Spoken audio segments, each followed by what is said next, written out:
There's always been the potential to find a solution on one of the most vexed issues, which is how many checks are put in place on goods crossing the Great Britain Northern Ireland border.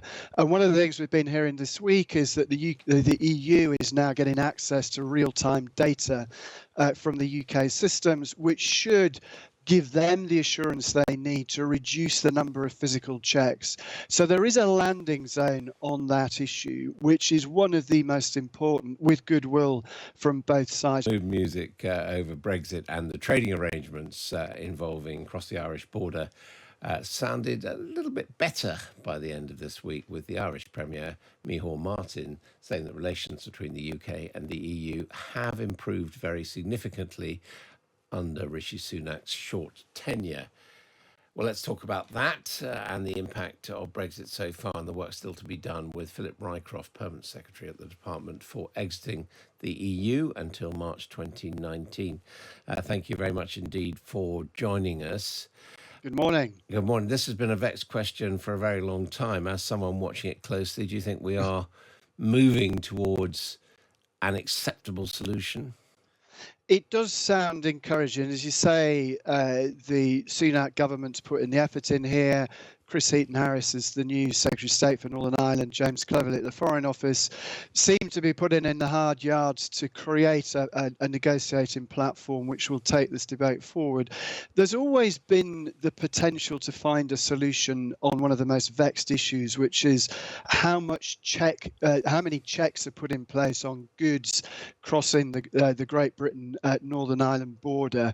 And one of the things we've been hearing this week is that the EU is now getting access to real-time data from the UK systems, which should give them the assurance they need to reduce the number of physical checks.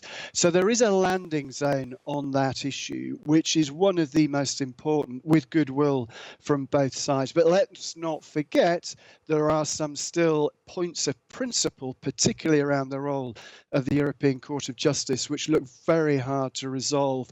There's no quick or easy fixes to those. Because there is a basic problem, isn't there, which is that when this deal was agreed, it was agreed that the island of Ireland, North and South, would stay in the single market. And of course, that does mean that the arbiter of the single market is the European Court. Exactly. Now, it's not going to be very often that issues arise in Northern Ireland that call into question the precise rules of the single market or their interpretation. But if that does happen, there can only be one arbiter of that, and that is the European Court of Justice. Otherwise, you degrade the integrity of the legal order of the single market, which is, of course, hugely important for the construct of the European Union. Now, it may be there are some sort of fixes that you could put in place, like a system of arbitration before points of law go to the European Court of Justice. But ultimately, it is on points of law, it has to be the European Court of Justice that decides, not UK courts or anybody else. And so that's a really important point of principle for both sides.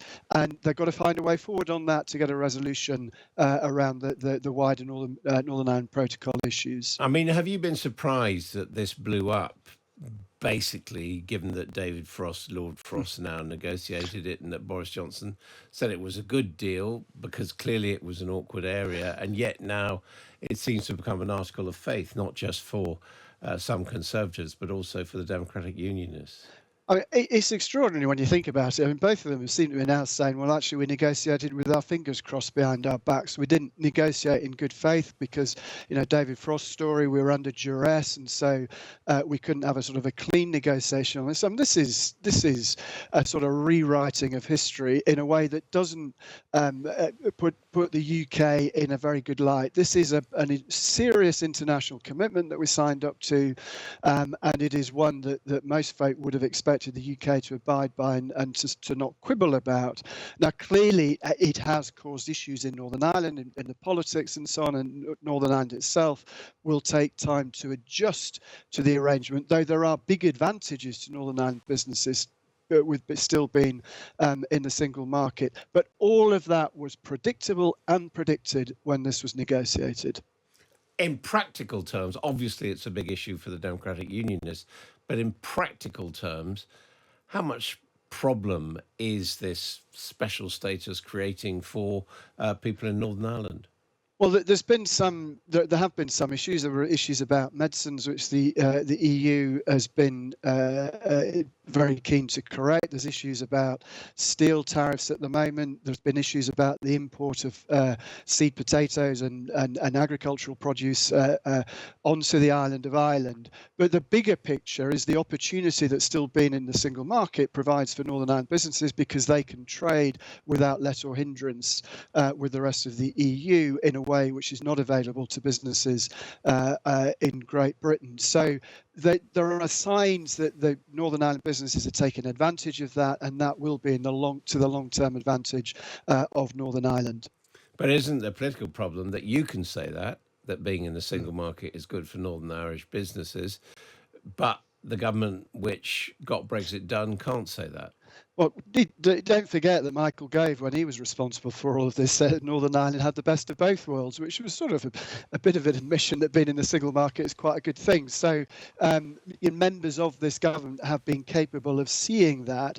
The big problem, of course, is persuading the DUP that the Northern Ireland Protocol in a revised form is acceptable. And they've been very, very hard line on this, which is ironic, of course, because they were the only major Northern Irish party that supported Brexit. So having supported Brexit, got Brexit, they're now finding it very difficult to deal with the consequences of Brexit. But the UK government has sort of tended to use the DUP as a bit of an excuse to say, well, we can't stay where we are, we have to renegotiate all of this. And at some point, the UK government is going to have to face down DUP objections and to take whatever steps are required, frankly, to get the executive back up and running. Northern Ireland needs its own government, and that executive needs to get working again as soon as possible. Now, you've had a long and senior career as a civil servant. We've had a lot of reports about mistreatment, bullying of civil servants, and we know that they were demonised as the blob by Michael Gove, in fact, one of the people who talked about it. But we've also heard about Gavin Williamson, who, of course, has stepped down this week, and reports in a lot of the papers about Dominic Raab. And, of course, there was the whole matter going back with the Home Office and Ms. Patel, Priti Patel.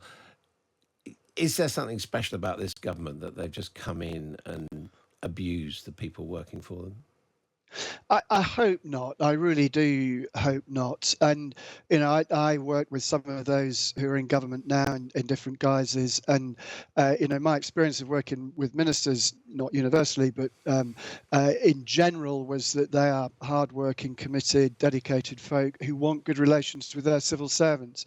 There's always going to be instances where there is a breakdown in relations. There are always going to be bad apples in the barrel. The key issue is that when instances of bullying are spotted, when they're raised, that they are dealt with very firmly. Unfortunately, we saw the story around Priti Patel, and it went to the independent ethics advisor, and then really nothing was done, and that sends a pretty rubbish signal. From the civil service perspective, very, very strong expectations and rules for civil servants themselves that there will not be bullying or harassment in the civil service, and if that is detected, it is dealt with, or should be dealt with, very rapidly and taken very seriously indeed. And that same standard absolutely should apply to ministers. Now, times have been pretty fraught. Politics have been very difficult over the last few years, but that is no excuse. This is just about common decency, good behaviour, and we should all expect that of the people we interact with. Should it be acceptable for ministers or their special advisors to swear at civil servants? Absolutely not. It's not acceptable for anybody to swear at anybody in a work environment. That was, when I was running a department, I made that absolutely clear to my own folk that we treated each other with respect. We treated our colleagues in other departments with respect. We treated ministers with respect. We treated the folk we dealt with outside the department with respect. There is no place in any workplace for that sort of essentially abusive behaviour. Ministers should not be swearing at civil servants. Don't forget that this is a complex relationship. Civil servants don't have redress in public to stand up in public and say, this is what we think about the way things are going. Absolutely right. The clue's in the title. Civil servants are there to support and work with the democratically elected politicians of the day. That does put a greater onus on ministers to respect that.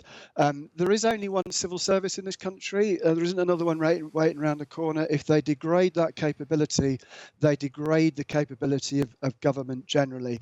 And, frankly, right now, we need a committed civil service with high morale to help deal with some of the really tough problems this country is facing. And if, from what you've heard, is there a problem with the Deputy Prime Minister, Dominic Raab? I mean, reports in the newspapers that he's been throwing food around and things like that.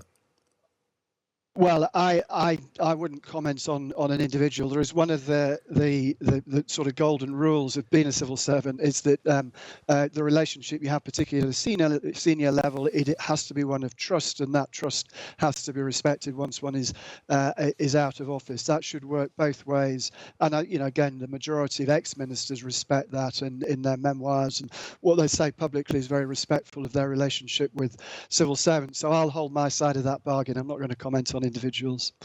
Philip Rycroft, thank you very much indeed for joining us. Now,